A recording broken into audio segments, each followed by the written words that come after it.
It is either extinction or change. This is the Yokum Strength Podcast with me, your host, Austin Yokum. And on this episode of the podcast, we have the legendary Jason Koop. Jason is an ultra running coach and founder of REU, a research newsletter breaking down the latest science of ultra running.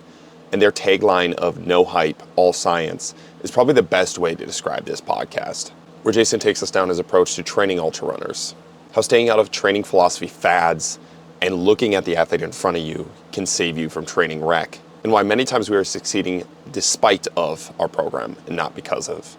This was an awesome podcast with a dude that it was kind of a shot into the dark. I had seen one of his Instagram posts. A couple of marathon runners had sent me his stuff that we train online, and our first ultra running coach on the podcast. I had never really dove into the ultra running world, and I was interested to see what it would turn out like. And man, this honestly was one of my favorite podcasts and one of my favorite conversations we've had in a long time.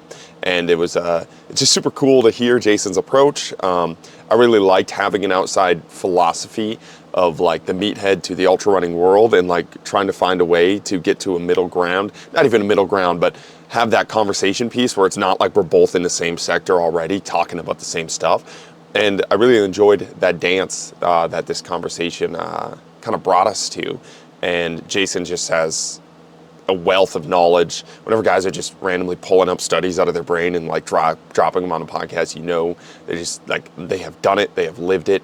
And it was just a really, really cool conversation. And I hope you guys get as much out of it as I did. I want to thank you guys for continuing to listen to the podcast, continuing to support, continued feedback from the podcast. It always helps. Feedback is super nice on the podcast. I know I've mentioned this before. I don't even want feedback in like the good way. I just want feedback to know like what is hitting, what works, what don't you guys like, just because in every other aspect of media that I put out, there's instant feedback. There's likes, there's comments, there's shares, there's, hey, I like this, hey, I disagree with that. And podcasts, sometimes it just feels like you're just putting it out to the world and you have no idea what's happening, what works. If you sounded like an idiot or if you sounded like a genius, you never really know the difference on the podcast.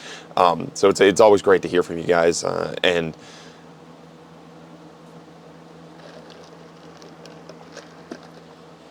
just nice knowing somebody listens to the conversation. So I'll let Jason take it away from here. Let's do it. Boom. Before we hit the intro music, I wanted to introduce to you guys the Yokum Strength Insider. The Yokum Strength Insider is our online training platform that takes all of the ideas that we talk about on this podcast and implements them into a program that is available to you at the touch of your fingers. Our goal with the Yokum Strength Insider is to create better movers, to level up your life, and to move forward from where you are. We do this in a holistic fashion. Not only will you receive a program that has helped hundreds of people become better movers, you'll also receive access to our app that allows you to track everything, has video links for all exercises, and allows you to be in constant communication with a Yokum Strength coach. Along with this, you'll get our 30-page PDF nutrition and lifestyle guidelines. That includes everything from what to eat, how much of it to eat, why we're eating it, meditation habits, and other lifestyle habits that we implement with our clients to really level up their lives. If you're interested in trying out one of these programs, use podcast 25 in the discount section right before you pay for 25% off your first program. Boom. This is the Yokum Strength Podcast. Take the leap down the rabbit hole with us as we interview elite level guests to unravel what high performance really is. Coach, welcome to the podcast. I'm excited to have you here. I am excited to be here. Yeah, this is you are the first ultra running coach on the podcast. We've ultra runners weirdly have been attracted to Yokum Strength, and I am probably the farthest thing from a runner. Like farthest thing from a runner. It's super funny just to see like the certain breed that is an ultra runner that is kind of attracted to our philosophy and helping them out with some of their training on the non-running side of things. But you're the first ultra running coach on here for that clientele, I guess. I'm glad I can break the seal for you. We're taking over, man. I'm not gonna lie. The market for ultra running has been quite good. If you've been in the industry for any appreciable amount of time. You've definitely seen trail and ultra running kind of take off over the years, and I love it. I've been a part of it for a long, long time, and it's been very satisfying to see this growth pattern that we've really been able to realize over the course of maybe the last 7 or 8 years. Well, everybody talks about kind of like maybe we can kind of start there because everybody talks about like pickleball being the big thing, and like pickleball and ultra running probably couldn't be like more farther apart. And like pickleball makes sense in our society of why it's growing. It's like super easy to pick up, it's super casual, it's super fun. And then you have this other side of the world that, like you were talking about, everybody's talking, and maybe it's my bias too because I surround myself with a lot of weirdos, but everybody's talking about ultra running. Everybody's doing it. So it's kind of cool to hear that you're seeing that growth obviously as well.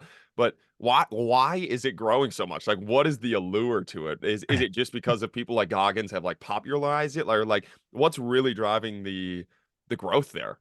There's no doubt that there are a lot of celebrity figures that have adopted ultra running and have kind of helped to proliferate it. David Goggins being one of the primary offenders there, but also there have been others in the space.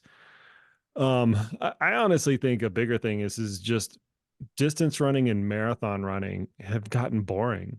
Mm. When once Oprah starts to do things, it kind of becomes not that big of a deal, with all due respect to Oprah. I'm sure she trained really hard to run a marathon, and I'm sure other celebrity people have trained very hard to run a marathon. But once you start to see that kind of like time and time again, you can only tell that story so many times. And so, it becomes a natural tendency to gravitate up in whatever you're trying to do in difficulty, duration, distance. And ultra running kind of has it all. And then you kind of put this like cherry on top that, particularly in North America, we have a really big supply demand problem within the ultra running scene because of the permitting process that exists in a lot of the ultra runs, where their field sizes are very, very small. They're on the order of hundreds most of the time. And when you have thousands of people clamoring for hundreds of spots, right, there's literally a 10x discrepancy in the amount of demand compared to the amount of supply. That creates a little bit of a velvet rope, right, to get into particularly a lot of the high profile races. So I think when you look at the combination of all of those, in addition to the kind of the absurdity of some of the kind of fringe elements of ultra running itself, where we're talking about 6 day events, 200-mile races, and things like that, it's just really ripe for growth. No, that's sounds very similar to, and maybe it's the sport itself for you guys, but for what training has been, it's like strength coaches have killed what training is for athletes. Like it's super boring. It's like we've scienced our way out of like we're almost too smart for our own good for like athletes to just enjoy training, and just drawing them back into even some of the like weird nuance, like a different lift, like bringing back some of the old like strongman lifts, bringing out a different accessory lift, and you'll just see these athletes like, oh my God, this is fun to just move my body and do this. And I can definitely see the same thing with the marathon running, where it's like, I know one of Dowdle's races is like every 4 miles every hour on the hour for 24 hours, like weird, like different ones Yeah, like yeah, that, yeah, to where yeah. you can continue on and like there's something different. Like it's not just kind of stuck. And what I see in the strength world is like you kind of, at some point, you kind of know your deadlift max, and you can bang your head Yeah, yeah. against the wall for a long time, and you can increase it and do it. But at some point, it's like you already expect yourself to do a certain thing at that bar whenever you step up to it. Whereas running, I feel like could be the same thing. Like, your marathon time, you can grind and get that down and do that, to where like you probably have no idea what your, like how many miles you can run or what your 200-mile time is. And I think for a lot of people, that could be a super cool allure to see, like, what am I capable of? Yeah, also the performance element is much more multifactorial than any other endurance discipline. Even if you go down to Ironman, which is a complicated sport to try to figure out, especially at the elite level, where it's long duration. You got three sports to juggle. Normally, there's some environmental conditions and equipment conditions and things like that.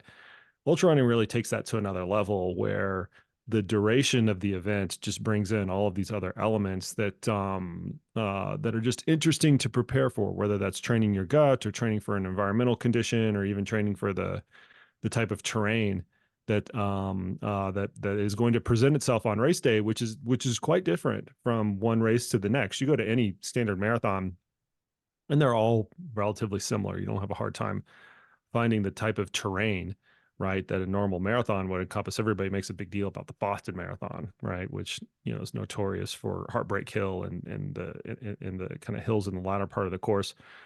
Those are 1/100th of the variability that you would contend with it in an ultra, and there's a little bit of allure that can be tacked on to that as well. The fact that there's this unknown performance variable to where you can't really comprehend. It's very difficult, at least, to comprehensively prepare for all of those things. When did you say train your gut? Yeah, yeah, What's that mean? absolutely. So, I mean, but one of the big, in fact, the number one reason that ultra runners cite as affecting their race performance or dropping out from a race is GI distress. Mhm. And that's simply just due to the fact that they're consuming calories for a longer period of time at a rate that's higher than their normal caloric intake rate during the day, right? And um, because of that, there have been some strategies adopted to where athletes will train their gut in the similar way that they would train their legs and heart and lungs and things like that, and overload it essentially. Now, we don't quite have the best practices on how much overload that actually is, whether it's 20% above the rate of carbohydrate consumption that you need to deploy during the race, or whether it's 50% above, or whether you need to do that for 2 weeks or 6 weeks or whatever. But we're starting to adopt, patterns that are very similar progressive overload patterns that you would see in any other sport discipline, whether it's strength training or running or whatever, where you're training at a more intense rate, right? And in this case, the rate is the amount of carbohydrate that you're taking in. You're training in at a more intense rate during training than you would during the race in order to prepare for that specific demand of the event. That's kind of insane. You would never really think that as like the main KPI for what you're kind of training for.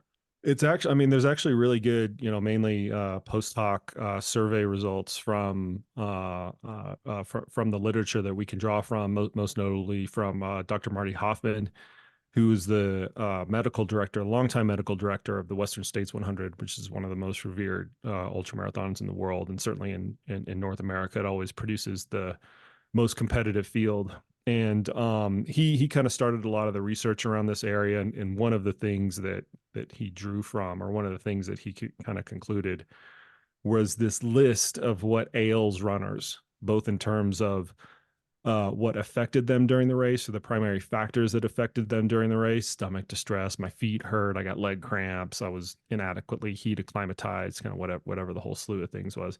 And then also what they cited was the reasons that they dropped out. And time again, when the survey has kind of been reproduced in other formats, this GI distress always bubbles to the top. It might not be the exact top for every single survey result or every single time that they've actually looked at it, but it's always at the top of people's minds, which leads us to the interventions of, especially coming at it from a coaching perspective, of how can we actually prepare the athlete for that specific demand of the event. And like I said, we don't have any, like, what I would call like concrete best practices in that area, because it is something that's relatively new. But we're starting to drill down in some areas to where we kind of know some general parameters of how we might actually overload that system in order to produce an adaptation that could potentially ready the athlete for those demands in a better fashion. And the athletes are noting a difference there in the races. They seem to. I Yep. mean, once again, it's still really early stage, and as you can imagine, those interventions are very difficult to control for, because they're multifactorial, and even when you do it in a lab setting, you can only take the lab protocols so far, and many times this GI distress is not appearing until 10, 12, 14, 16 hours into a race, and it's hard to scientifically design a study that would actually go that long, although there are a few of them out there. So yeah, we're starting to pin it down, and the feedback that we get from the athletes is, yeah, it does make a difference. It's not night and day or anything that dramatic, but it is something that could at least extend the window, certainly, of when you start to see the onset of GI distress, from 10 hours to 12 hours, or from 12 hours to 14 hours, or something like that, and or give the athlete a greater capacity to take in more carbohydrate. So if they're normally used to taking in 60 grams of carbohydrate per hour, maybe they can do 70 or 75 or something like that. Hmm. And one of the things you mentioned earlier was talking about trying to train for all the variables, especially in ultra marathoning. And you even have it in marathoning, like you said, like two races can be completely different. Is it an ultra or a 50K that's like all downhill in Oregon? Yeah, I'm not familiar with it, but there are downhill ultras. I mean, the Western States 100 that I mentioned earlier is a net downhill course where Yep. there's 22,000 feet of descending over 100 miles and quote unquote only 18,000 feet of climbing. So they come in all different varieties. Yeah, and that's one of the things I've noticed working with again, weirdly attracted to we probably have 20 ultra marathoners and then probably I mean everybody kind of runs a marathon nowadays, but like probably another 20, 25 marathoners on our online program. And every time they've noticed just introducing some sort of variability to their training and just some strength training for some of them, if they're just had that endurance background, they always notice just increase in how they feel during the race. And that's one of the things I'm interested in. And I don't want to touch any of their running stuff. So I don't know what they're doing running wise, but how do you look at like preparing for all of the varieties they could possibly like face? Like how specific are you getting? How general are you getting? How are you working with that when, like you said, like two races could be completely different? Are you drilling down for the specific race? Is it depend on which athlete you're working with, like they just need to become a better general runner, or like I saw one of your posts about how if they're like you need to get faster, we got to sprint faster. If you need to get a better climber, you got to like start climbing stuff. Like, what's kind of your approach there?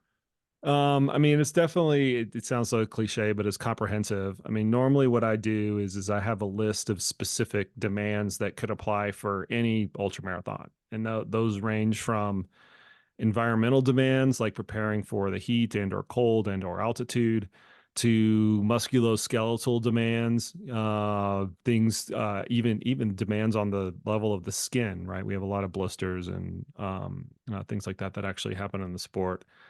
And I go through a rank order process of whenever I have an athlete that's preparing for a specific race, I take all those things and I just rank order them. This is the most important, this is the second most important, and things like that. And I try to get them into general priority buckets. And then based off of those priority buckets, I'll design training interventions around those.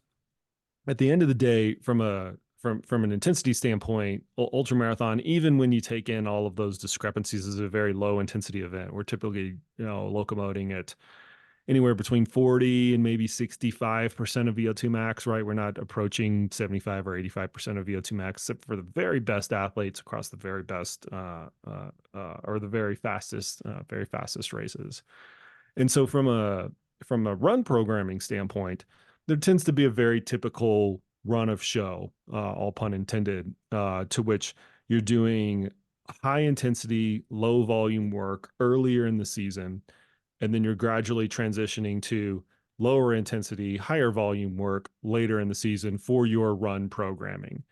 And that's a reflection of the low intensity that's elicited during any ultra marathon, even kind of for the elites. But then there's a whole host of duties as otherwise specified. So that could be heat training interventions that you deploy if it's going to be a very hot weather race. That could be nutritional strategies that you deploy if an athlete has a susceptibility to getting a sour stomach in the middle of the race. You might go through some metabolic cycling, meaning focusing on accentuating certain metabolic properties at certain times of year to accentuate fat adaptation or carbohydrate adaptation or things like that. But in general, the run programming tends to follow this very prototypical flow of high intensity, low volume early on in the season, and then lower intensity, higher volume later in the season. At least that's what I have got kind of like come to program out, and is kind of tied to some of the philosophy that I've developed within the sport. And are you working with the athletes at all on non-running stuff? Are you all running stuff? Do you work with them on like any gym stuff, or how do you approach the gym stuff? How do you approach general movement? Is there any like stretching stuff? Like how do you approach the off of the running? Like how does that work? Yeah, it's interesting. I mean, so I'll go right to your world, right, which is strength training. And there's always been this very polarizing debate on how important strength training is for endurance athletes. And if you take like a road running or a marathon proposition, we know that there's been kind of one physiological variable that has become the king and queen maker across those disciplines. And I'm talking 5K, 10K, in the marathon. We'll kind of put them in that bucket for purposes of this discussion. And that's running economy. So to back up just a second, there's this very old equation that a famous physiologist really proliferated called Dr. Michael Joyner, who's responsible for a lot of the thought process that we have in endurance running. And he simply stated that the velocity that you can achieve in any endurance event is a byproduct of three very specific variables. The first one is how big is your VO2 max? So what's the maximum amount of oxygen that you can consume? What fraction of that VO2 max that you can actually utilize during the event?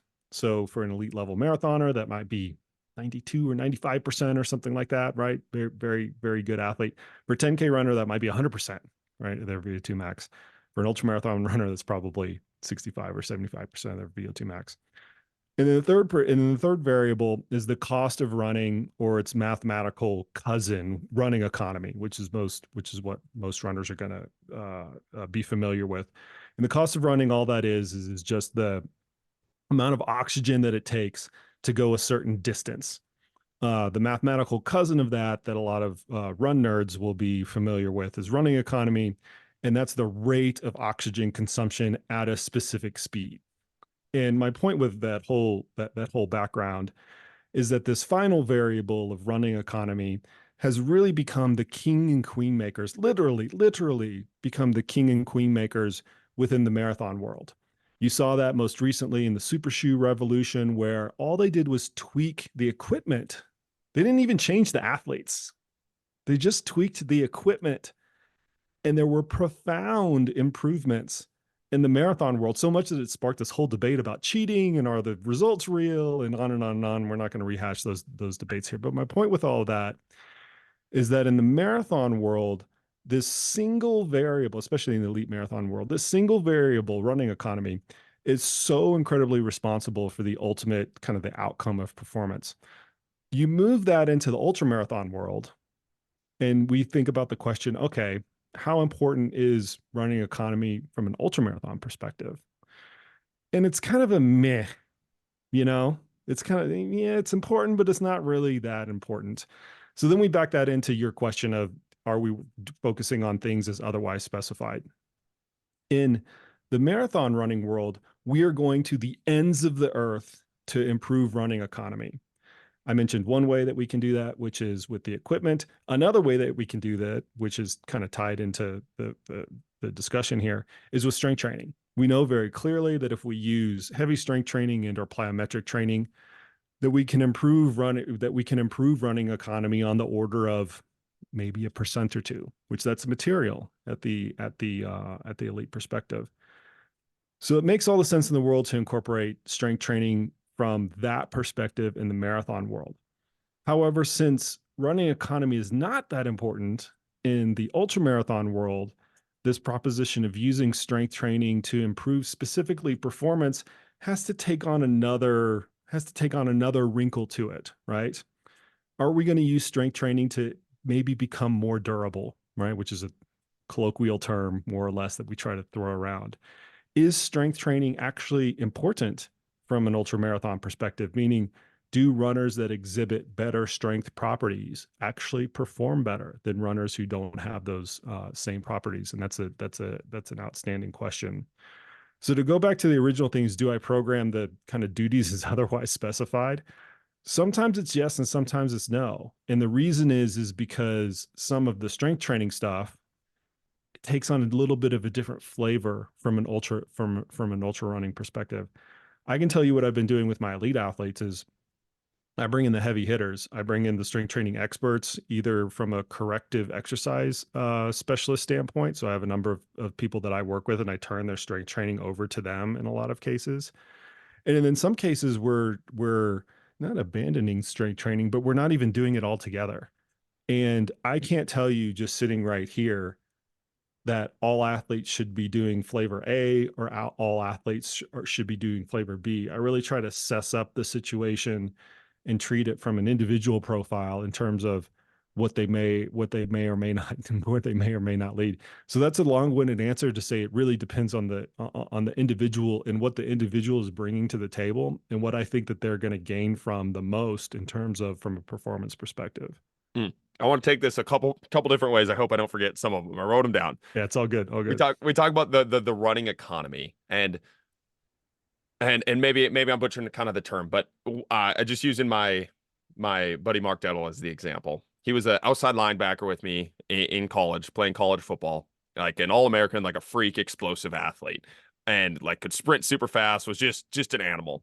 And he switched over to running, and you should like his stride and how he runs is so funny how it changes. Like Yeah, it used to be like explosive athletes, they push, they almost like they're drive terrible. through the ground. Yeah, It's they're like super terrible. long. Yeah, And they're terrible. you watch Mark, and it's funny because it's the same athlete now.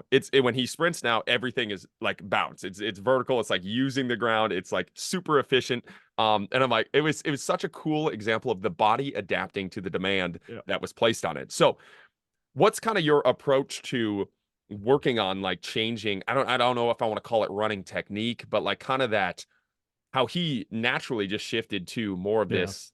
this running pattern that allows him to survive the miles. Like if he ran like runs like I do for these short sprints, these explosive stuff, like he used to sprint, there's no way you would make it through. And now like it's just funny with no intervention, not trying to think about his form. Like he's never gone through like a running coach to be able to do this. It's just like that amount of miles has naturally allowed him to shift. Like what's kind of your thought process and approach there? Because that's one of the coolest things, like this N of one study where I've seen somebody just completely switch by not focusing on anything other than just adding more miles, and how the body's just like, fuck, dude, I gotta switch. Otherwise, I'm never gonna survive this. Yeah, I mean, so your perception there is really interesting, and the key word to bring out for the listeners is the word naturally.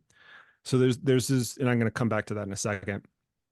There's been this tendency in the running world for the last several years to try to optimize form in order to recovery, somehow mitigate injuries, be a faster runner, blah blah blah blah blah. And there's all different types of running form gurus that you guys will see on the internet. Okay, your knee angle needs to be this, and your take off angle needs to be that, and blah blah blah blah. And the fact of the matter is whenever they've actually looked at the research, and there is a big body of research around this, around what types of biomechanics may or may not be either more or less economical to touch on that word, effective from a performance standpoint, and or lead to more injuries. And the if you distill down all of that research, many papers, hundreds and hundreds of papers, the sum total of it is there's no perfect form for everybody, and most runners will gravitate toward the form that is the most effective for them, effective across all of those areas. And so your experience of this athlete naturally, I'm emphasizing that word intentionally, naturally adopting a stride pattern and a biomechanical pattern that is the most effective for them is actually the way that you should do it. So I don't monkey around with jack when I have athletes. If they are very injury susceptible, I will send them into a high quality physical therapist that I trust. They can put them on a treadmill and kind of combine the biomechanic stuff with maybe some strength and physical rehabilitation and things like that will help them become or hopefully reduce the susceptibility of the injuries that that have been plaguing them. But honestly, as much as I've looked at this, and as long as I have been coaching, which is kind of going on 25 years now, I don't touch biomechanics with a 9-foot pole because I realize how tricky it is. I'll kind of bring up one study, and you can link this up in the show notes. I'll send it to you after we get off after we get off the horn. That they did several years ago. It's actually quite interesting. They took this cohort of over 200 track and field coaches, ranging from the high school or junior high school level to people who were working with gold medalists and other Olympic athletes. So a big range of coaches, right? A big range of experience and skill set within those coaches. They gave those coaches a video or videos of 5 different athletes all running at around the same speed. And they asked those coaches, just based on this visual information, to rank order these athletes from the least economical to the most economical, right? Just visually looking at them on a treadmill. And what they found is that the experienced coaches, the people who were working with freaking Olympic medalists, were no better or no worse than at rank ordering these athletes than the coaches who worked with high school and junior high kids. And so what does that actually tell us? It tells us that in terms of looking at an athlete, it's extremely difficult, even when we take this huge cohort of very different coaches, it's extremely difficult to tease out information from a visual standpoint just by looking at athletes. And I think that coaches who are out there working with athletes in the field should actually kind of like take note of that, yeah, we might not know, or we might not be able to gain as much information as we think we can when we're actually looking at these athletes in the field, because as research like this points out, even when you have an Olympic level coach and an entry level coach, they're not able to do it any differently than anybody else. That's so funny. One of the things that's I've been laughing about recently, it's like the strength conditioning world will make fun of chiropractic world for like Kyra was saying they have like magic hands. So like, oh, like you guys have magic hands.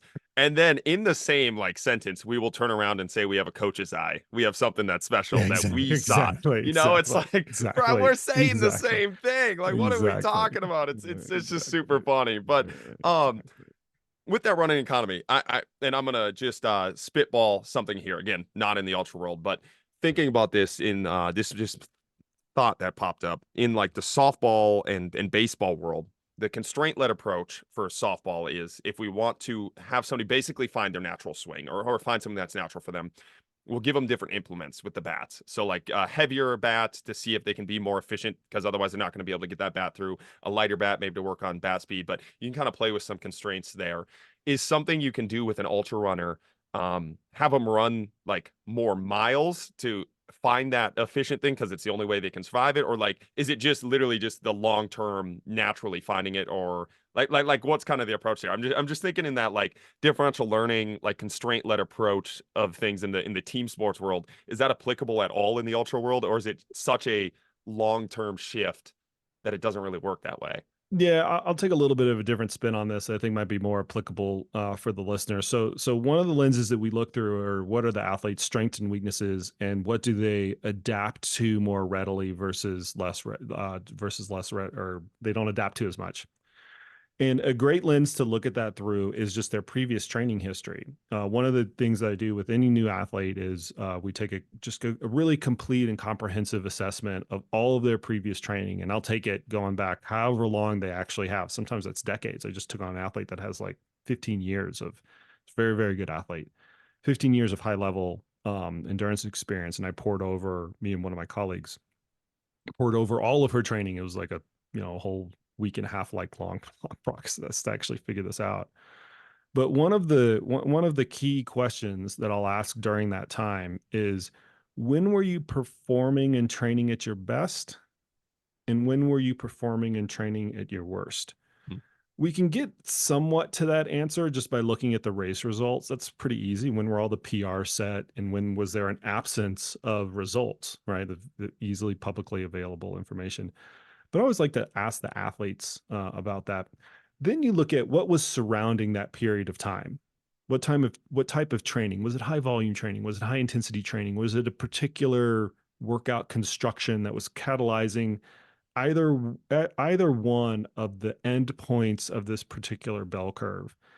And that provides a little bit of a window that you can look into to see, you know what, when the athlete was performing very well, they were very adaptive to whatever was going on at the time, whatever construction of the workout, whatever patterning of the workouts was actually there, whatever intensity was kind of the dominant intensity during the time. And you can leverage that and say, you know what? They're going to adapt towards this more in the future, because the future never repeats, but it always rhymes, right? And we would be remiss not to look at some of that past and kind of draw from it. So there's absolutely those physiological natural tendencies that we see with athletes that should be taken into consideration, coinciding with what we know are best practices about how to build the cardiopulmonary system and other kind of various aspects of endurance. but you really have to do those two things in tangent. And that's what we mean about individualizing the training, right? That is one way that you can get at individualizing a best practices approach is you look at what has worked in the past if they have a robust enough training history. You look at what has worked well in the past and you feed off of that information and very, very simply do more of what worked better and less of what didn't work so much. Sometimes coaching doesn't get any more complicated than that. You look at what worked and you accentuate that. You don't maybe necessarily copy and paste it or kind of run it into the ground or whatever, but you accentuate those properties that actually worked very well. And then you de-emphasize the things that were either maladaptive to the athlete or just didn't work so much. When I'm teaching this cohort of new ultramarathon coaches right now, and we just recently went through this, and they expected some grandiose, overcomplicated version of periodization theory or something like that. And my take home point to them was, if you just start with this, figure out what has worked and what hasn't worked, and generally do more of the stuff that worked and less of the stuff that didn't work, you'll get improvement for 3, 4, 5 years. You might not have to do anything else clever as a coach. Sure, you could, but you really don't have to in order to squeak out improvement. Now, finding out what worked and what didn't work, that's certainly a little bit of an exercise. But to like answer your question in terms of finding the right, I'm taking your biomechanical question and I'm turning it into a training philosophy question to figure out what type of training or what types of things to do with an athlete. It really doesn't get any more complicated than that. I mean, that right there, though, we could end the podcast, and that is the absolute money because, man, our field has done so much to take that freedom of just like as common sense as what you just said is, as like simple as that should be, it's not. And I have so many athletes that are like looking for the magic fix or like they kind of know like what works for them, but they were told something else. And I've definitely fallen in this trap before too. Like I know. I know deep down I'm a workhorse. I respond really well to a lot of volume and just like continually grinding. And that's when I'm at my best. And I fell into this trap of like linear periodization. I need to peak at this certain time. And every single time I followed that way, I performed horribly during my peak, like horribly. And I felt like trash. I felt weak. I was like, man, what is this? And I'm like, oh, it's just the wrong periodization process. It's wrong linear process. And sure, you could have messed some things up. But then I was like, I just got to a point I'm like, every time I'm performing the best, it's like when my training is like the hardest or heaviest volume. And I never had the freedom for the longest time because the coach was always like in my ear or somebody was always in my ear telling me, this is the next best thing. This is the next best thing. Whereas if I just did what you said, and a lot of athletes where they just need the freedom of somebody telling them that, it's like, if that works for you, like, let's look into why it works for you. And like you said, like go through the process of actually doing it because there could be some maladaptive things in there. There could be some stupid things you're doing, but like, the freedom of that for so many athletes and this is what I try to give my athletes is like that freedom piece. It's like it's so nice for a lot of athletes just to be like, oh, duh, like due to the things that make me PR and regardless of what other people tell me. And just I just feel like a lot of coaches will not say that because like you said, especially in the consults that I do and the coaching that I do of other coaches, it's the same thing. They always look for, okay, but what about the answer? Like give me a fix. And it's at some points it's like man, it's kind of bad because it's like they want to be sold a simple answer and you're like Right. you know you're selling them poison at that point and you have to tell them no, I'm not going to sell you poison. I'm not going to do that. Like this is the long-term answer to the problem. And you just basically have to, I talk about this, like you have to almost meme your way into selling that overarching training philosophy. You just have to make it interesting enough. You have to make him understand it in that way. But I just feel like a lot of coaches take away the freedom from either other coaches or freedom from the athletes to just see what's right in front of them. Like, does this work or does it not? Let's actually talk about that rather than blindly following a new philosophy, a new like kind of twist on things.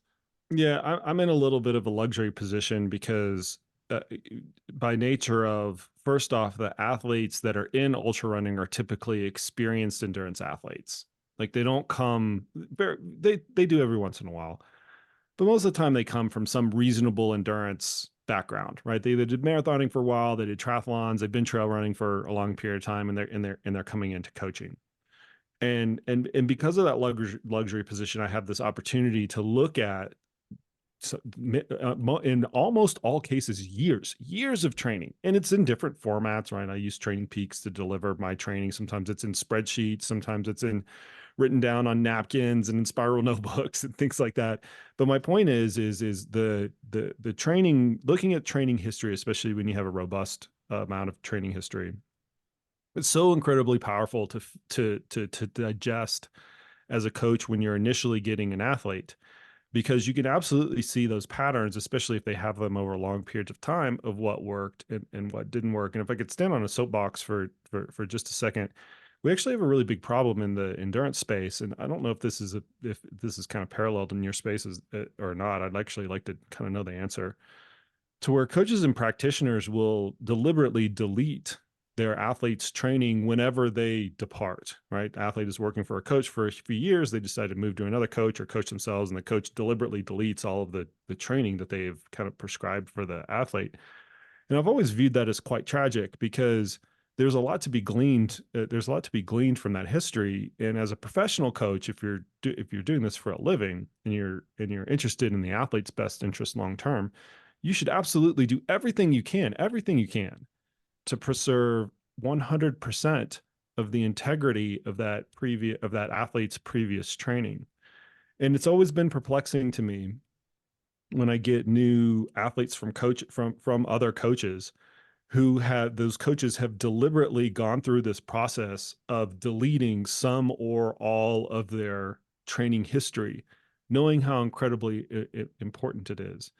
And so for the listeners out there, like, keep your freaking training logs. Like, I'm sure you got a lot of athletes from a lot of different sports that are listening to this. Like, in any sport, that previous training is such an incredibly powerful window to look through for a practitioner, whether it's a coach or physical therapist or a strength training professional or anybody kind of in those lines, to see, okay, what has gone on in the past, and can we leverage some of the things that have gone on really well in the past, and can we kind of de-emphasize the things that haven't gone on. So keep your freaking training logs, people. If you don't have a training log, start keeping a training log of things and try to keep it as detailed as possible, because it's just so impactful for your future development.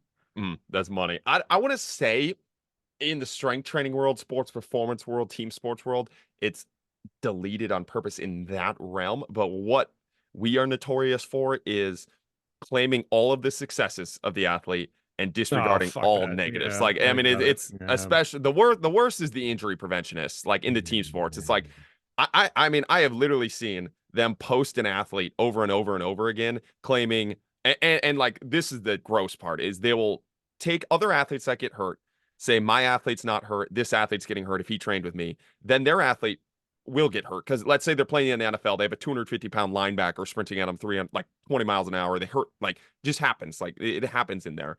And then they'll be like, well, I haven't worked with that athlete in 2 months, like, that's why that injury happened if he was still training with me. Like, so that's kind of the gross thing we do in our field. We claim every success as we are the reason for that success. And then anytime there's a negative, it's because of something else. And there's no middle ground of like, he's probably successful because he's a freak athlete, and bad things happen to freak athletes when they play other freak athletes, but we'll never look at that, because then we don't have the answer. We don't have that magic program or solution, or the coach's eye, or the cracky backy with the hands. Like, it's kind of, and I talk about this a lot on the podcast too, but it's like, a lot of it is like, a lot of coaches, almost every coach went into coaching because they, at some point, some deep down subconscious part of them wanted to be the person, wanted to have the answers, wanted to help other people, like, we all have that. And when you're staying in reality, sometimes the answer is you don't have the answer, or sometimes the answer is that it happens in the game, and that does not sell. Like, that does not sell very well. Or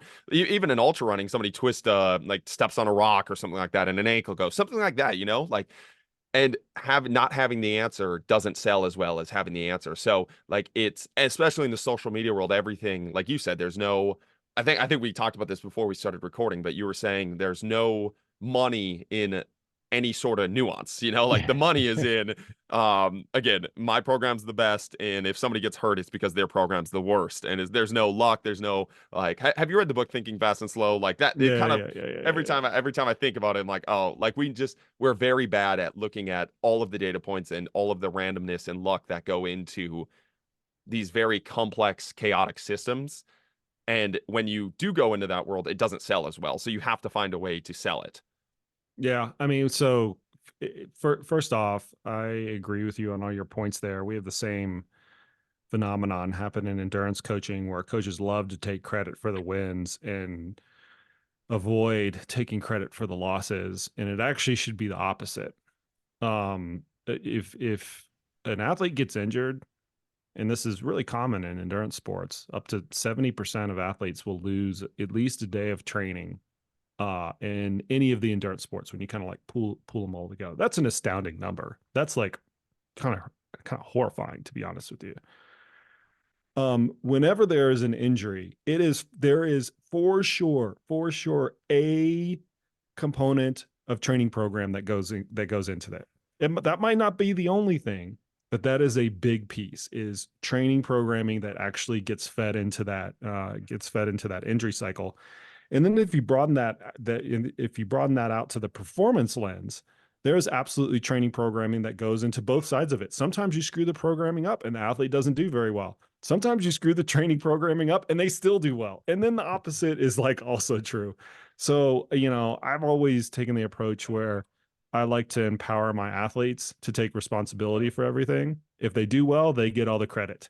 If they do poorly, they need to take some of the blame, and I'll take a lot of it, meaning you didn't show up to the line with something, right? Some psychology, some physicality or whatever. And I do think that that's a big role of a coach. With that, so you just touched on the psychology piece, and this is something that in the ultra world, I'm sure you have to deal with it, but I feel like Goggins probably hasn't helped you a ton there, where it's like all like you just got to be mentally fucking hard, like it's like the science behind like the physiology and preparation is all out the window, and it's all like psychology. Like, what's your balance there? Because obviously you do have to have a different mindset if you're going to go run 200 miles or you're going to go like whatever it is, you're going to do some crazy race.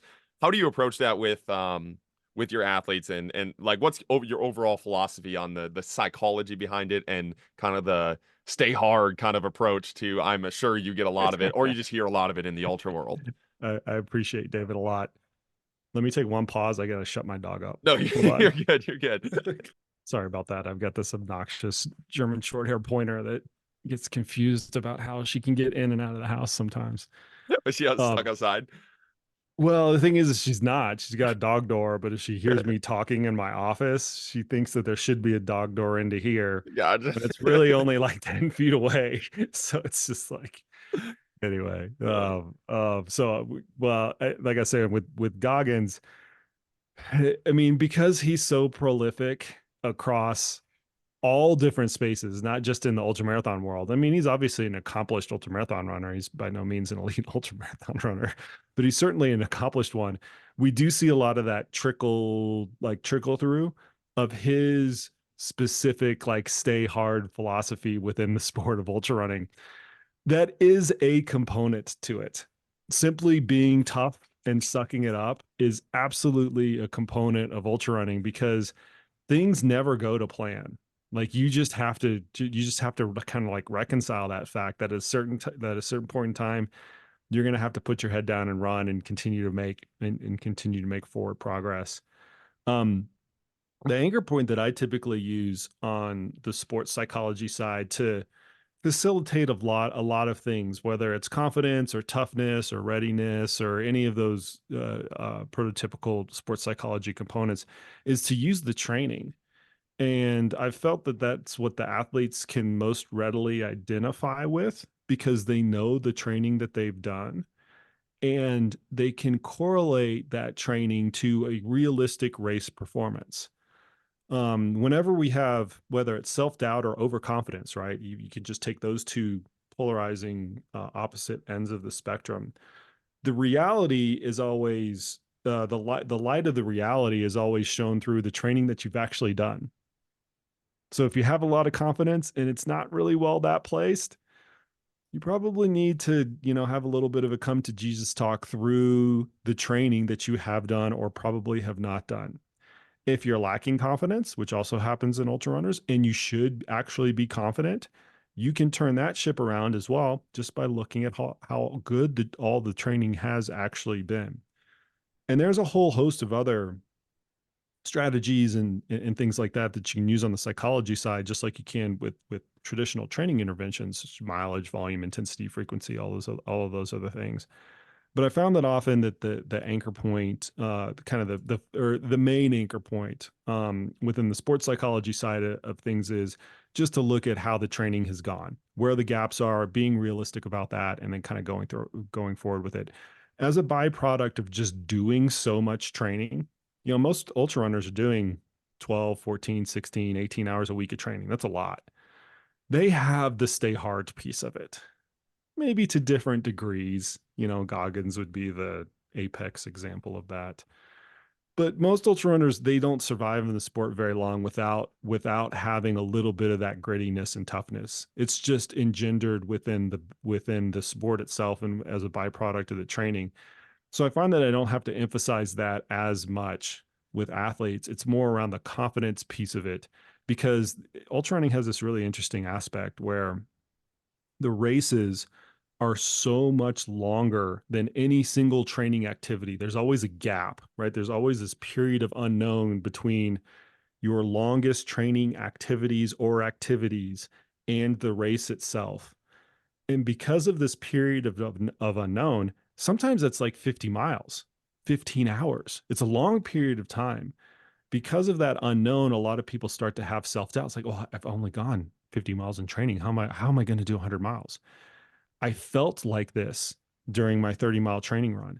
How am I going to do an extra 70 miles to finish this 100-mile race? That prediction mechanism that we ultimately try to deploy within sports is actually pretty terrible in these situations. It's atrociously terrible in these situations.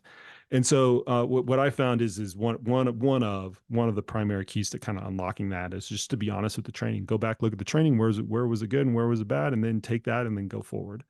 Yeah, I mean, that's so money. I talk about, especially with the team sport athletes. I think, and this is not to negate any of the sports psychology part of it, because I definitely believe there's a piece there. But I talk to my athletes all the time. It's like the best way to feel confident is to get really, really good at your sport. Like that's the Yeah. best way. Yeah, And you get yeah, really, really good at 100%. your sport by practicing a lot and doing a lot of the reps and like training in a smart way. And like you said, looking back at your training and understanding it. But for so long, like I bring this back to the end of one of me. It's like I was focusing on all the small pieces. I was focusing on trying to like, and I'm a huge proponent for meditation, like, and I love that piece and it helps me in my daily life. But I was like focusing on all those aspects, and I would still like walk up on the football field nervous as fuck, and Yeah, yeah. still walk up to even things like slow pitch softball and like be nervous at the play. Like, what is happening? I'm meditating. Like, why I'm doing all the sports psychology. It's like I look back at my training. I'm like, of course you're nervous. You deserve to be nervous. You're not. You a lot of good. You A haven't lot of things. trained. Like yeah, a lot of things have to go really good for you to succeed. Like your brain's not lying to you. Your brain's telling you the truth there. You're unprepared. And That's the funny. truth, or like the actual truth or the falseness there, like I know there is some sports psychology where there's more confident and less confident people and being able to build that up. But the simplest way to approach it for most athletes is just like get really, really good and you can step up and you're not doubting yourself anymore. You're like, oh my God, I've done this 14 million times. I can go do this in this situation. And once I switched over to that like metaphorical truth, it has completely shifted so many aspects of sports and life for me. It's like I have when I'm nervous in situations, and then I can go look back at my training of like, why are you nervous in this situation? Oh, you haven't done it enough. Let's go do it and fix it. And when I'm not nervous, it's like, oh, that makes sense. I've repped this over and over again, and I feel confident. I can just go perform. And obviously, there's maybe less of a skill gap in ultra running, but I feel like that there's a lot of overlap there. Yeah, I mean the gap that we have. First off, I'm going to take this from an everyday person's perspective versus an elite perspective. The biggest gap is this thing that I mentioned earlier. It's this prediction gap of where we are pretty terrible at being able to forecast the future.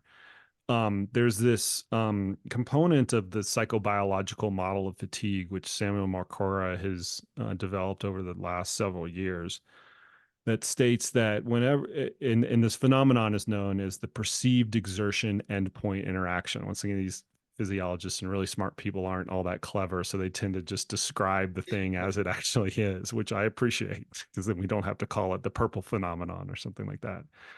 But all the perceived exertion endpoint interaction states is that when you're performing a task, so let's say you're doing 10 rep benches or you're running 10 kilometers as fast as you can, or any type of task, that you will meter your effort on that task based on iterations of where you think you will be at the end point without exceeding your maximum tolerable exertion. So perceived exertion endpoint interaction. And that construction of how we pace ourselves, if we talk about it in an endurance context, it actually works pretty well for events that are, an hour or somewhere around there, 30 minutes, an hour and a half, 2 hours, or something like that. You run 10 minutes and you're like, you know what? I'm going this hard. I've got 50 minutes to go. I think I can maintain this. And then you calibrate your pace, accordingly. You go another few minutes. Okay, I feel like this. I've got, 47 minutes to go. I'm going to speed up or slow down appropriately. Within the confines of a couple of hours, that titration up and down of your effort based off of this endpoint, right? This perceived exertion that you don't want to exceed or you don't think you can exceed at this endpoint, that titration of your effort, where it actually works pretty well. Whenever we extrapolate that into an ultramarathon situation, it really breaks down because what you are forecasting for is so long in duration. There's this phenomenon that I see every single year at the Leadville Trail 100, which is a 100-mile race. It starts in Leadville, Colorado. It's at 10,000 feet. It's an out and back course. It's a very hard mountainous ultra where athletes will come into this one particular aid station called Outward Bound at 70 miles. And they're faced with 30 miles left to go. So they're, almost home, right? It's almost a marathon to go. And they'll come into this aid station and immediately decide to quit. And upon getting their medical wristband cut, so that's a thing in an ultra marathon, you wear these medical wristbands that have your allergies and things like that on it. And once it gets cut, that's kind of the finality of your race. They get their medical wristbands cut and they immediately regret the decision. They go back home, they take a shower, and they're like, oh man, I could have done another 30 miles or whatever it is. And what that points out is that in the moment, they're thinking, I feel like this now at mile 70. I can't imagine going another 30 miles and extrapolating that effort across that period of time. They either can't do the extrapolation or they're so poor at that extrapolation that they're going to exceed their what they perceive as their perceived exertion limit. And because of that phenomenon, I think one of the things that we can kind of take from that is that we're just really poor at forecasting. We're very poor at forecasting this exertion level that is going to happen more than about a few minutes in front of us.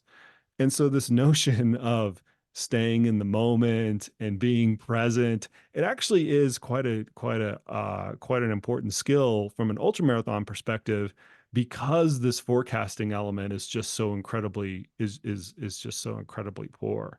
So that's just one of the unique psychological features that we see that we see kind of facilitated in ultra running, where we use this mechanism of calibrating our training intensity so incredibly often, right? This perceived exertion endpoint interaction.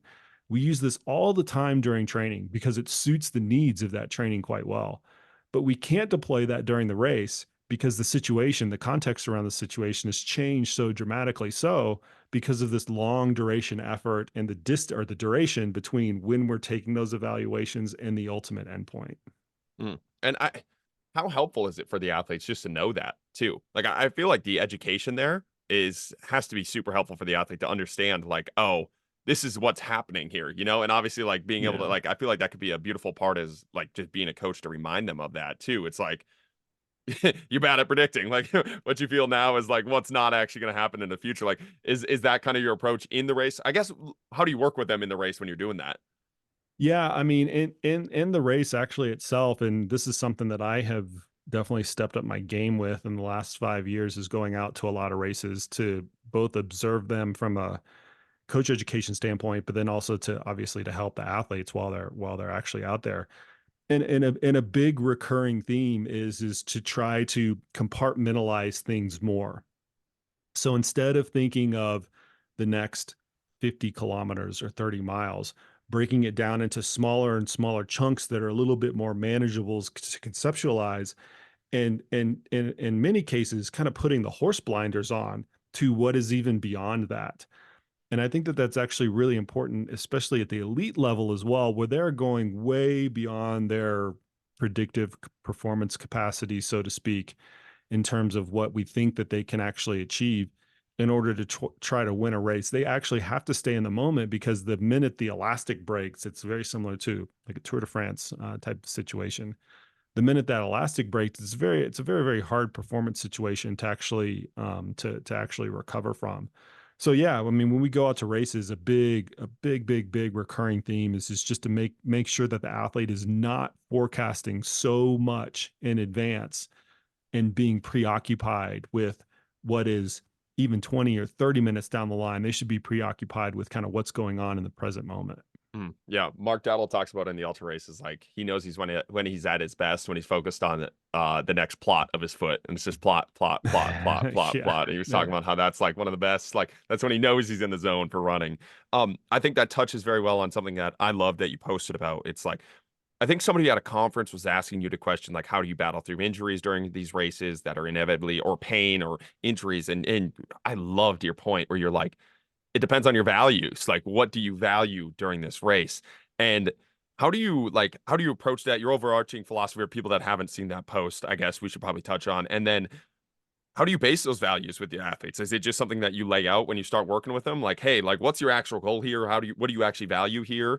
Like what's kind of your approach there with them? Because I love that point. That's one of the best ways that has been phrased is what's your actual goal here? And let's go pursue this or not pursue that based off that goal, those intrinsic values you have going into the race.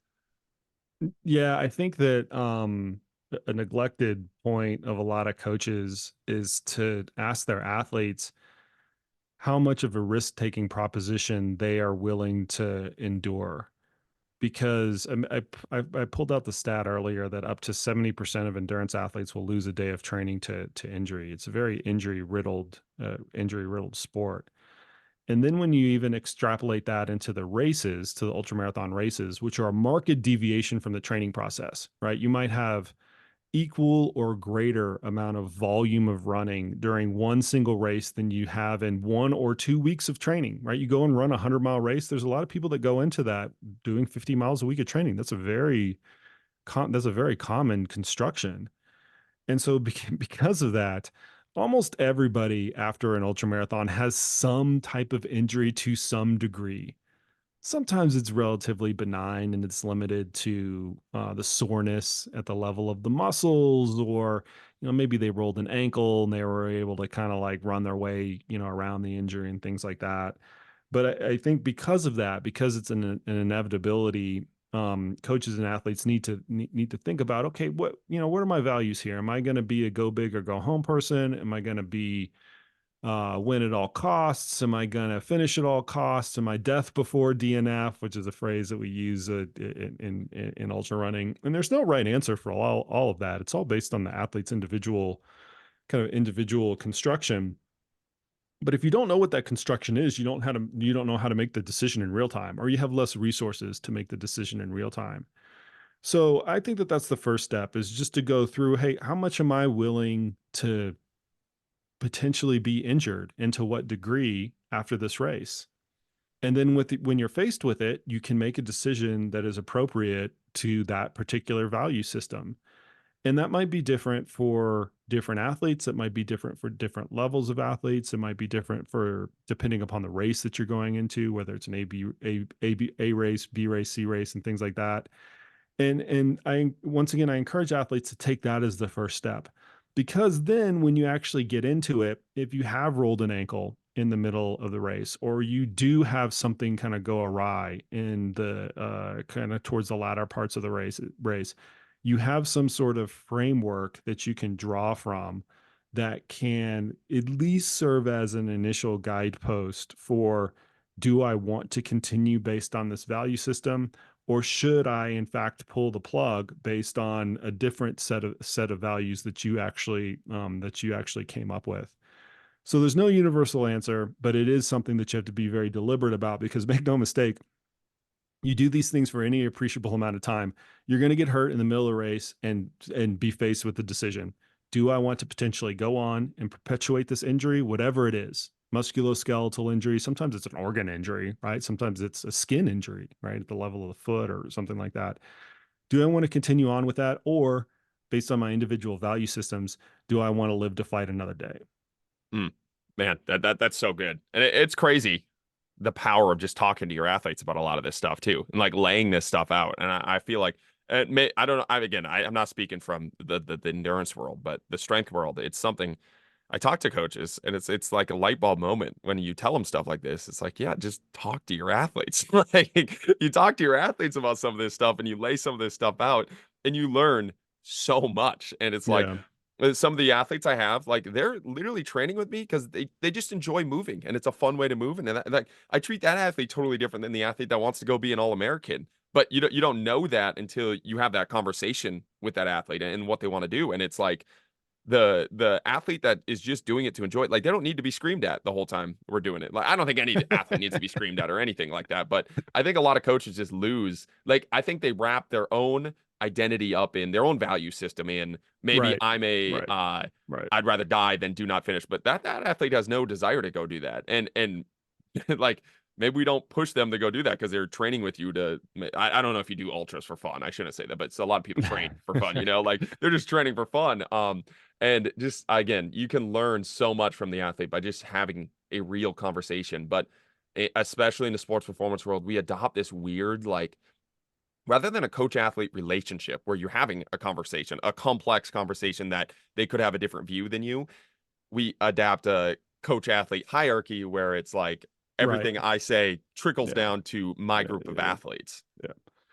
Yeah, I mean, here's the way that I've always viewed that is it's the athletes training and racing. And that sounds so dumb and cliche, but you would be surprised at the number of practitioners that don't think about it as the athletes training. They think about it as their training and get their, like you mentioned, their personal values, but also become too attached to the outcomes as well, which is really common from a coaching perspective.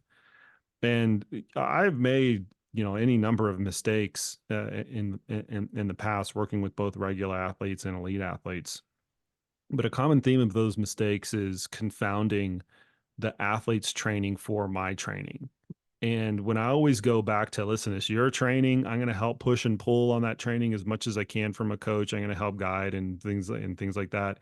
Whenever I've put the responsibility or kind of put the philosophy behind the program, that it's the athletes training first and foremost, it always sets up a different context, because all these elements that we just mentioned of strengths and weaknesses and what does the athlete come to the table with, and philosophical conversations around how willing are you to go into the pain cave or potentially get hurt because of the things that you voluntarily decide to do. There's a whole lot more clarity around those discussions when the frame of reference is it's your training. If I'm talking to an athlete, it's your training, not my training. And I found that just to be just an incredibly powerful point over the course of my coaching career, and course corrects a lot of the other things that we've kind of touched on during this podcast, whether it's deleting athletes training or the transition from one coach to another or whatever. If you put the vantage point on it, that is always the athlete's training and not your training, I think it provides a lot of much needed clarity to whatever thing that you're actually trying to work through. And that last point I think is key for a lot of coaches because I think I think sometimes it can kind of get construed, and I've been told this too, where it's like it looks like we're participation trophy coaches when we say that, or like the liberal strength coach is what they say. It's like it almost always leads to better results also, like that's kind of like the weird approach there is like when you approach it from it's the athlete's training, not your training, you're able to take a step back and you're able to see what is for what is, like what's the athlete right in front of you and how are they handling it or how are they doing it and what do they want. It almost always leads to also better results. Like it's kind of like a double win there. Yeah, but you'd be surprised at how many people they got their. I see this in all different kinds of sporting contexts, and the one that I'm obviously the most familiar with is trail and ultra running and endurance sports. They found success with one or a small handful of athletes. And because of that, they can replicate that success across all of athletes. So it's their training, right? That's my kind of like point with this. It's the coach's training that they are then deploying across this cohort of people that is kind of like asking for their advice. And we spin it all different kind of ways. The most recent one in the endurance world is the Norwegian training system, right? That's made a lot of headlines, double threshold workouts and things like that, based on a very, very, very small cohort of very successful athletes. The fact that a coach would rinse and repeat that across their athletes based off of that one, that one smaller cohort of athletes flies in the face of everything that we know about the individualization component of training.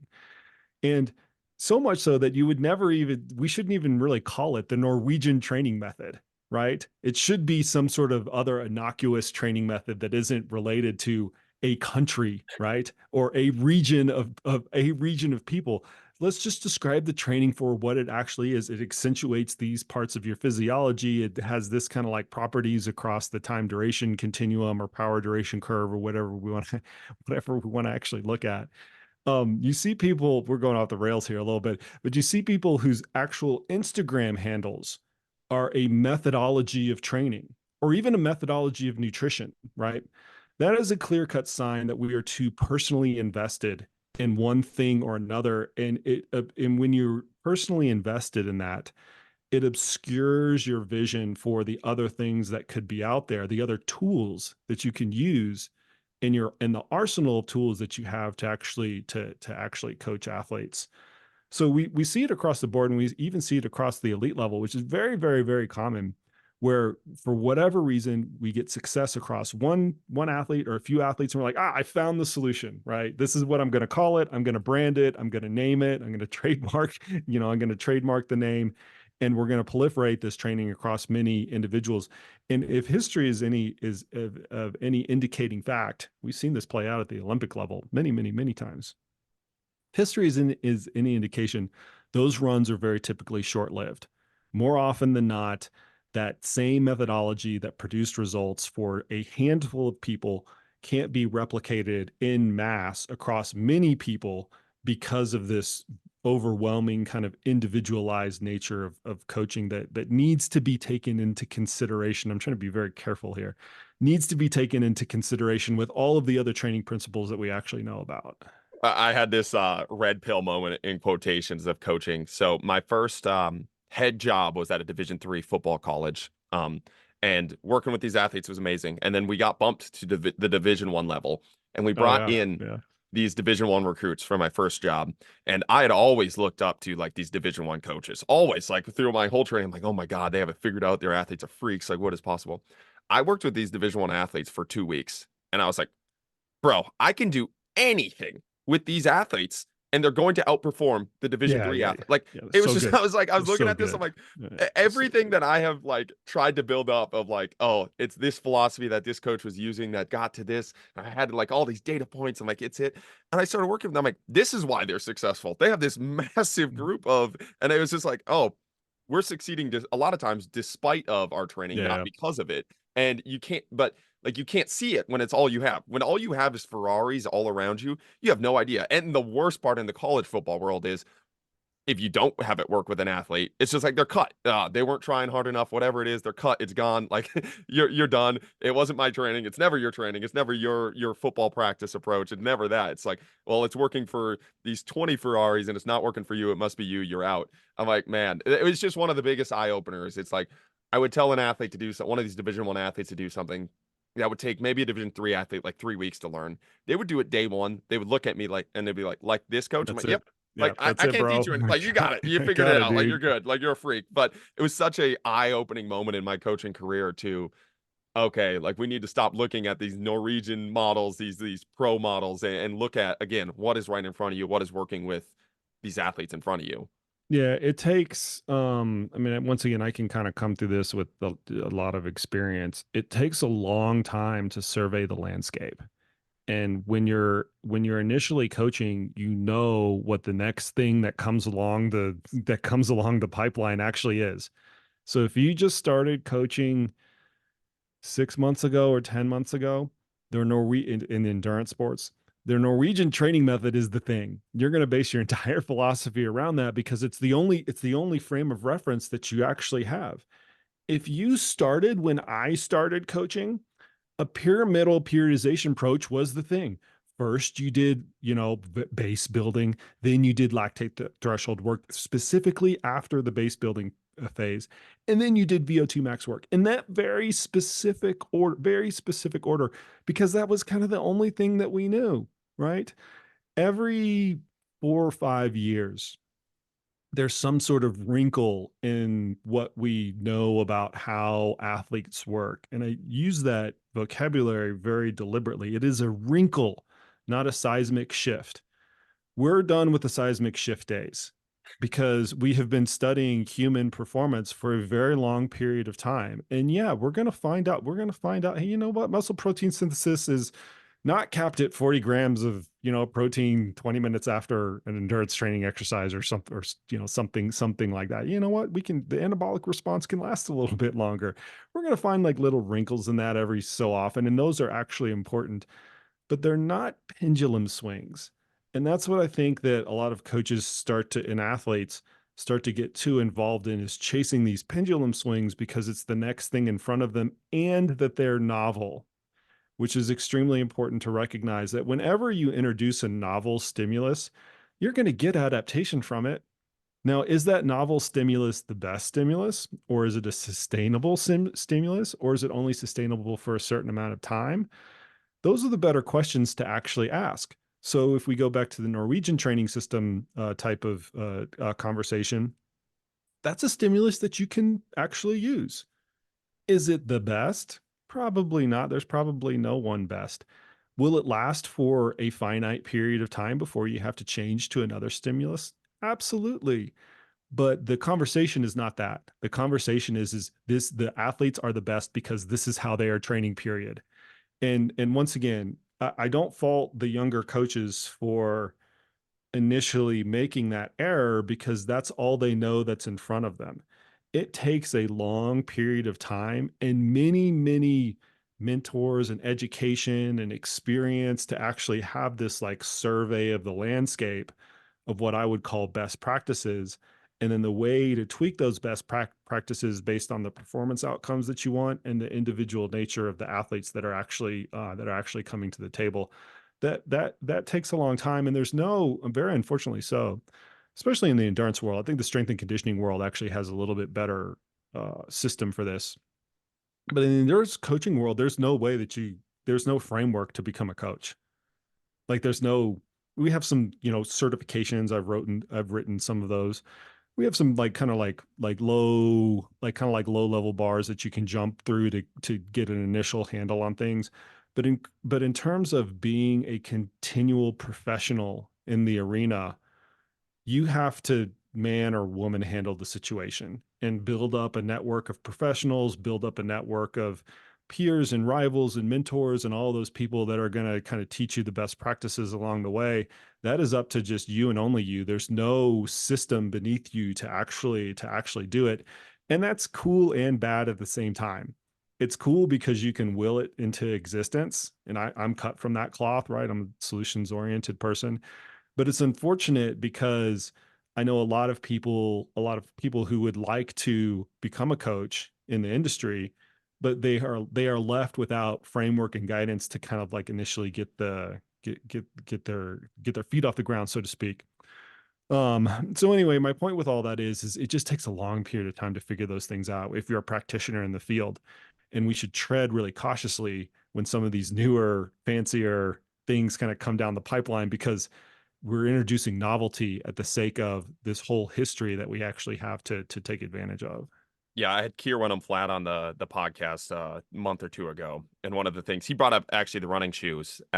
He's basically saying anytime there's a pendulum shift, a real pendulum shift, which is like a running shoe, steroids, like equipment changes. Yeah. The real ones get banned. Like when it's an actual real pendulum, like they become illegal. Like they just ban them. Like you can't do steroids because that's a real pendulum shift. He's like, if these things actually worked the way that they work, like people are saying, like they're gonna end up getting banned. So like. And so he was just going on that whole rant about how the same thing you're saying, how it's like these, it's not none of these things are causing that huge pendulum shift. They're little wrinkles, and that's not to say you can't use the wrinkles, you can't use the Yeah. tools, but like you said, there's anytime it's an actual too good to be true, it's going to be too good to be true because it's not going to be a long lasting solution because it's going to get banned by the federations. Yeah, but there's not as much money as being a pragmatist and saying, Right. okay, well, this is worth like half of 1% in the right circumstances with the right athletes at the right time of year, but like all the little caveats that you get into. That's not sexy, or you can't monetize it or anything. Like, it's way easier to say, oh my God, this is the best thing ever. I'm going to sell a program around it. I'm going to build, a business around it. Here's the Norwegian training program that you can buy on wherever. And, that's, people can be entrepreneurs and things like that. But from a coaching standpoint, from an efficacy standpoint, I think once again, our role is to distill down information and filter it for what it's worth. And when you do that across all of the information that you're kind of coming through, you end up changing very little and taking into consideration with a whole lots of grains of salt whenever these things do kind of come across the wire. As an example, and I'm going to shamelessly plug one of my products here. I have this research newsletter that I put together every month with a team of people that are way smarter than I am, where we review 3 pieces of literature that have recently come out in the ultramarathon world, and we kind of put them through a scientific like scrutiny lens, and we analyze the methods and statistics, and most importantly, like what the takeaways are. They are very vanilla takeaways. Very like, this adds to our body of knowledge about protein synthesis or whatever, right? This adds to our body of knowledge about how we shouldn't be using NSAIDs and perform, like a very, very benign part of it. And that's not very sexy. And I realize that there are a lot of people who read that newsletter and they come away with, oh, well, there's nothing revolutionary here. That's kind of the point, right? That's kind of the point, is like each thing adds a very, very small amount. But when you do it over long periods of time and you scrutinize a lot of those files and research and things like that, then you have a robust body of evidence to actually draw practice from. Most people don't want to go through that, right? They just want 1 or 2 or 5 or a small handful of things to kind of like point them in the right direction. But very unfortunately, that kind of really doesn't exist. You mean I can't become an ultra runner off the 12 weeks to ultra running program that keeps No, popping up on my ads? there's out there though, like 12 weeks to your best ultra marathon. I mean, that stuff is out there. I mean, what really irks me a lot more is that when there's a single study that comes out, there's one that came out just the other day on omega 3s, and how they might be protective against muscular damage, which is really important in an ultramarathon perspective because we have copious amounts of muscular damage. And a few coaches, ultramarathon coaches, kind of picked up on it and were, we need to start supplementing with omega 3s now because this is so important. And when you actually read the study, well, first off, let's just say that actually was the case for this one study. Then when you put it in concert with all of the other studies that have been done on omega 3s, you look at the balance of the information and it's kind of a nothing burger, right? Even if that one study actually purported to actually do that, be protective or have some sort of protective effect against exercise-induced muscle damage. But then you actually look at the study itself, and it doesn't even have the conclusions that the people were coming up with. And that's a whole nother kettle of fish of why we're misinterpreting some of these studies. Some of it is within the study itself based on methods, and another piece is just that people can't interpret it correctly. And so we see it all the time. I mean, there's a big vitamin D paper that came out kind of right on the tail of COVID that got circulated around the popular literature quite prolifically, where high doses of vitamin D can increase your VO2 max by some, I can't remember what the actual number was. We can link the actual study in the in the show notes, but it was somewhere on the order of like 10 or 12%. To which all of the people who actually know endurance would be like, if I could do that, I would be the best coach ever of all time. Like if I had a magic wand and I could improve people by this extent over the course of a decade, I would be awesome. And the fact that you're saying that a supplement can do this over the course of 6 weeks is kind of absurd. And eventually that paper got actually retracted by the journal, but not after it had made its round around all of the really like popular podcasts and Instagram influencers and things like that, and became kind of the retraction became kind of a footnote in the entirety of the story. Very unfortunately, so that happens a lot, and it especially happens amongst a lot of the kind of the practitioners in the area, just because they want to remain relevant. Yeah, the quick hitting, like, have you read the book Science Fictions by Stuart Rich? I have it. Oh, you would, I think you would absolutely love this book. So I was handed this book by one of my mentors, and no premise to it. I had no idea what I was getting into when I read it, but I read it and it was like completely changed my entire approach to reading studies, because he lists, I think it's like 4 different ways we mess up studies, and it's like an ill intent of a scientist. Yeah. Like he has ill intent, he wants to be famous, he has like an active ill intent to go do this, to have a big discovery. You have the biases of the money, you have the actual just errors within science, and then you have the errors of people reading what was actually put out. And it's just crazy the amount of super famous studies, like studies that have won Nobel like Peace Prizes and everything like that, that they end up, like you said, the study itself gets redacted after, or there is like massive amounts of money put into. But it was just a crazy book where I'm reading like, oh my God. And then I go back and read some of the studies that are in our like college sector of like sports performance. You read it like there was like N of 10 with completely untrained population, or like this study was sponsored by Pepsi, you know, like you read stuff like, oh my goodness, like there's so much crap, but people don't realize it. And like you said, as soon as something like comes out, there's no, drawing it all, and we'll wrap this up here, but drawing it all back to the start, it's like, there's no benefit to realizing it. There's a massive upside in being the first person to put on your podcast, vitamin D will do this, especially if you have a vitamin D sponsor for your podcast. You know, like there's a lot of benefit to doing that. And there's no benefit to saying this study's BS, really.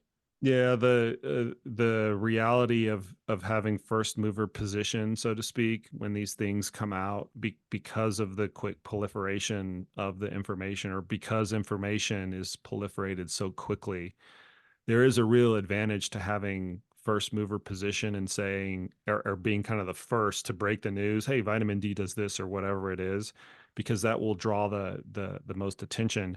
That always comes at the expense of scrutiny.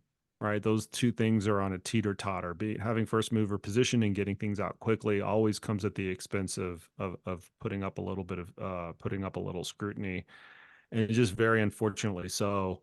The balance, because of the environment the social media environment that we're in right now, the balance, in my opinion, is kind of tipped more towards this first mover position at the expense of scrutiny, and I think that's a little bit tragic.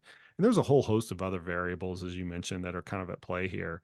But in terms of the proliferation side of it, like I said, it's just really unfortunate that we're in the current environment that we're at right now.